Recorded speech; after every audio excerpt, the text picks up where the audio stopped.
ओम नमो भगवते वासुदेवाय।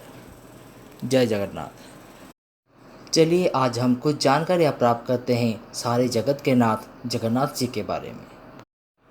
माना जाता है कि भगवान विष्णु जब चारों धामों पर बसे अपने धामों की यात्रा पर जाते हैं तो हिमालय की ऊंची चोटियों पर बनी अपनी धाम बद्रीनाथ में स्नान करते हैं, पश्चिम में गुजरात के द्वारिका में वस्त्र पहनते हैं, पुरी में भोजन करते हैं और दक्षिण में रामेश्वरम में विश्राम करते हैं। द्वापर के बाद भगवान कृष्ण पुरी में निवास करने लगे और बन गए जगत के नाथ जगन्नाथ। पुरी का जगन्नाथ धाम चारों धामों में एक है। यहाँ भगवान जगन्नाथ बड़े भाई बलभद्र और बहन सुभद्रा के साथ विराजते हैं। हिंदुओं के प्राचीन और पवित्र 7 नगरियों में पुरी ओडिशा राज्य के समुद्र तट पर बसा है। जगन्नाथ मंदिर विष्णु के 8वें अवतार श्री कृष्ण को समर्पित है। भारत के पूर्व में स्थित पवित्र नगरी पुरी ओडिशा की राजधानी भुवनेश्वर से थोड़ी दूरी पर है। आज का ओडिशा प्राचीन काल में उत्कल प्रदेश के नाम से जाना जाता था। यहाँ देश के समृद्ध बंदर थी, जहाँ जावा, सुमात्रा, इंडोनेशिया, थाईलैंड और अन्य कई देशों का इन्हीं बंदर के रास्ते व्यापार होता था। पुराणों में इसे धरती का वैकुंठ कहा गया है। यहाँ भगवान विष्णु के चारों धामों में से एक है। इसे श्री क्षेत्र, श्री परशुतम क्षेत्र, शाक क्षेत्र, नीलांचल, नीलगिरी और श्री जगन्नाथपुरी भी कहा जाता है। यहाँ लक्ष्मीपति विष्णु ने तरह तरह की लीलाएं की थी। ब्रह्मा और स्कंद पुराण के अनुसार यहाँ भगवान विष्णु पुरुषोत्तम नीलमाधव के रूप में अवतरित हुए थे और सबर जनजाति के परम पूज्य देवता बन गए। सबर जनजाति के देवता होने के कारण यहाँ भगवान जगन्नाथ का रूप कबीलाई देवताओं के तरह है। पहले कबीले के लोग अपने देवताओं की मूर्तियों को काष्ठ से बनाते थे। जगन्नाथ मंदिर में सबर जनजाति के पुजारियों के अलावा ब्राह्मण पुजारी भी हैं। ज्येष्ठ पूर्णिमा से आषाढ़ पूर्णिमा तक सबर जाति के दैतापति जगन्नाथ जी की सारी रीतियां करते हैं। पुराण के अनुसार नीलगिरी में पुरुषोत्तम हरि की पूजा की जाती है। पुरुषोत्तम हरि को यहाँ भगवान राम का रूप माना गया है। सबसे प्राचीन मत्स्य पुराण में लिखा है कि पुरुषोत्तम क्षेत्र की देवी विमला हैं और यहाँ उनकी पूजा होती है। रामायण के उत्तराखंड के अनुसार भगवान राम ने रावण के भाई विभीषण को अपनी इक्ष्वाकु वंश के कुल देवता भगवान जगन्नाथ की आराधना करने को कहा। आज भी पुरी के श्री मंदिर में विभीषण वंदना की परंपरा कायम है। स्कंद पुराण में पुरी धाम का भौगोलिक वर्णन मिलता है। स्कंद पुराण के अनुसार पुरी एक दक्षिणावर्ती शंख की तरह है और यह 5 कोस यानी 16 किलोमीटर क्षेत्र में फैला है। माना जाता है कि इसका लगभग 2 कोस क्षेत्र बंगाल की खाड़ी में डूब चुका है। उसका उदर है समुद्र की सुनहरी रेत, जिसे महोदधि का पवित्र जल धोता रहता है। सिर वाला क्षेत्र पश्चिम दिशा में, जिसकी रक्षा महादेव करते हैं। शंख के दूसरे घेरे में शिव का दूसरा रूप ब्रह्मा कपाल मोचन विराजमान है।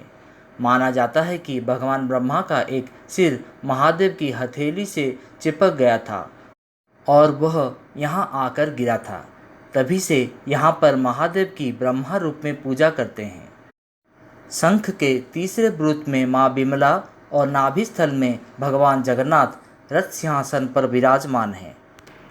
आइए चलते हैं मंदिर के इतिहास के बारे में थोड़ा बहुत जानकारी प्राप्त करते हैं। इस मंदिर का सबसे पहला प्रमाण महाभारत के वन पर्व में मिलता है। कहा जाता है कि सबसे पहले सबर आदिवासी विश्वावसु ने नीलमाधव के रूप में इनकी पूजा की थी। आज भी पुरी के मंदिर में कई सेवक हैं जिन्हें दैतापति के नाम से जाना जाता है। राजा इंद्रद्युम्न ने बनवाया था यहाँ मंदिर। राजा इंद्रद्युम्न मालवा का राजा था, जिनके पिता का नाम भारत और माता सुमति था। राजा इंद्रद्युम्न को सपने में हुए थे जगन्नाथ के दर्शन। कई ग्रंथों में राजा इंद्रद्युम्न और उनके यज्ञ के बारे में विस्तार से लिखा है। उन्होंने यहाँ कई विशाल यज्ञ किए और एक सरोवर बनवाया। एक रात भगवान विष्णु ने उनके सपने में दर्शन दिए और कहा, नीलांचल पर्वत की एक गुफा में मेरी एक मूर्ति है, उसे नीलमाधव कहते हैं। तुम एक मंदिर बनवाकर उसमें मेरे यह मूर्ति स्थापित कर दो। राजा ने अपने सेवकों को नीलांचल पर्वत की खोज में भेजा। उनमें से एक था ब्राह्मण विद्यापति। विद्यापति ने सुन रखा था कि सवर कबीले के लोग नीलमाधव की पूजा करते हैं और उन्हें अपने देवता के इस मूर्ति को नीलांचल पर्वत की गुफा में छुपा रखा है। चतुर विद्यापति ने मुखिया की बेटी से विवाह कर लिया। आखिर में वह अपनी पत्नी के जरिए नीलमाधव की गुफा तक पहुंचने में सफल हो गया। उसने मूर्ति चुरा ली और राजा को लाकर दे दी। विश्वावसु अपने आराध्य देव की मूर्ति चोरी होने से बहुत दुखी हुआ। भक्त के दुख से भगवान भी दुखी हो गए। भगवान गुफा में लौट गए, लेकिन साथ ही राजा इंद्रद्युम्न से वादा किया कि वो एक दिन उनके पास जरूर लौटेंगे, बस उनके लिए एक विशाल मंदिर बनवा दें। राजा ने मंदिर बनवा दिया और भगवान विष्णु से मंदिर में विराजमान होने के लिए कहा। भगवान ने कहा कि तुम मेरी मूर्ति बनाने के लिए समुद्र में तैर रहा पेड़ का बड़ा टुकड़ा उठाकर लाओ, जो कि द्वारका से समुद्र से तैरकर पुरी आ रहा है। राजा के सेवकों ने उस पेड़ के टुकड़े को तो ढूंढ लिया, लेकिन सब लोग मिलकर भी उस पेड़ को नहीं उठा पाए। तब राजा को समझ आ गया कि नीलमाधव के अनन्य भक्त सबर कबीले के मुखिया विश्वावसु की ही सहायता लेना पड़ेगी। सब उस वक्त हैरान रह गए जब विश्वावसु भारी भरकम लकड़ी को उठाकर मंदिर तक ले आए। अब बारी थी लकड़ी से भगवान की मूर्ति गढ़ने की। कारीगरों ने लाख कोशिश कर ली, लेकिन कोई भी लकड़ी में एक छेनी तक भी नहीं लगा सका। तब 3 लोगों के कुशल कारीगर भगवान विश्वकर्मा एक बूढ़े व्यक्ति के रूप धरकर आए। उन्होंने राजा को कहा कि वो नीलमाधव की मूर्ति बना सकते हैं, लेकिन साथ ही उन्होंने अपनी शर्त भी रखी कि वे 21 दिन में मूर्ति बनाएंगे और अकेले में बनाएंगे। कोई उनको बनाते हुए नहीं देख सकता। उनकी शर्त मान ली गई। लोगों को आरी, छेनी, हथौड़े की आवाज़ आती रही। रानी गुंडीचा अपने आप को रोक नहीं पाई। दरवाजे के पास गई तो उन्हें कोई आवाज़ सुनाई नहीं दी। वह घबरा गई। उसे लगा कि बूढ़ा कारीगर मर गया है। उसने राजा को इसकी सूचना दी। राजा को भी ऐसा ही लगा। सभी शर्त और चेतावनियों को दरकिनारा करते हुए राजा ने कमरे का दरवाज़ा खोलने को आदेश दिया। जैसे ही कमरा खोला गया तो बूढ़ा व्यक्ति गायब था और उसमें 3 अधूरी मूर्तियां मिली। भगवान नीलमाधव और उनके भाई के छोटे छोटे हाथ बने थे, लेकिन उनके टांगे नहीं, जबकि सुभद्रा की हाथ पांव बनाए ही नहीं गए थे। राजा ने इसे भगवान का ही इच्छा मानकर इन्हें अधूरी मूर्तियों को स्थापित कर दिया। तब से लेकर आज तक तीनों भाई बहन इसी रूप में ही विद्यमान हैं। वर्तमान जो मंदिर है वह 7वीं सदी में बनवाया था। हालांकि इस मंदिर का निर्माण ईसा पूर्व 2 में भी हुआ था। यहाँ स्थित मंदिर 3 बार टूट चुका है। 1144 में ओडिशा शासक अनंग भीमदेव ने इसका जीर्णोद्धार करवाया था। मुख्य मंदिर के आसपास लगभग 30 छोटे बड़े मंदिर स्थापित हैं। यह था मंदिर का इतिहास। चलिए हम अब जानते हैं मंदिर के चमत्कारिता के बारे में। पहला चमत्कार यह है कि हवा के विपरीत दिशा में लहराता है ध्वज। श्री जगन्नाथ मंदिर के ऊपर स्थापित लाल ध्वज सदैव हवा के विपरीत दिशा में लहराता है।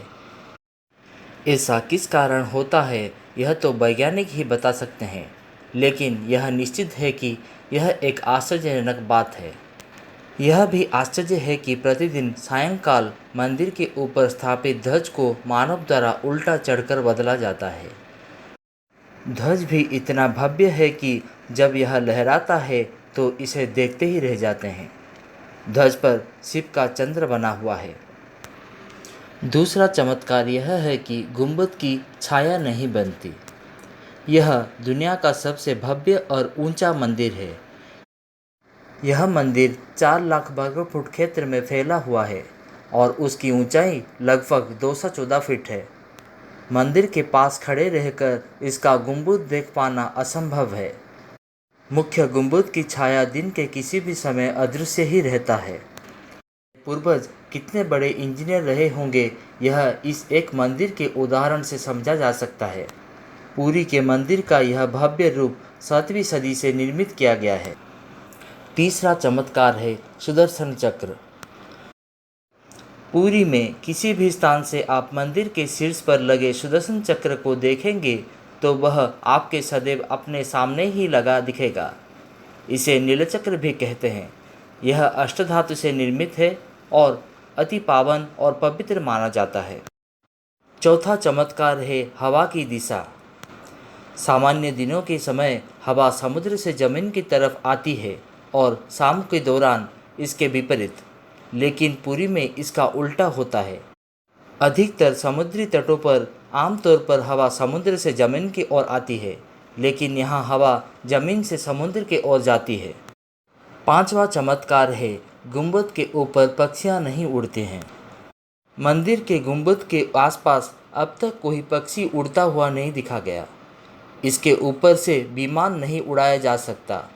मंदिर के शिखर के आसपास पक्षियाँ उड़ते नजर नहीं आते, जबकि देखा गया है कि भारत के अधिकतर मंदिरों के गुंबद पर पक्षी बैठे जाते हैं या आसपास उड़ते हुए नजर आते हैं।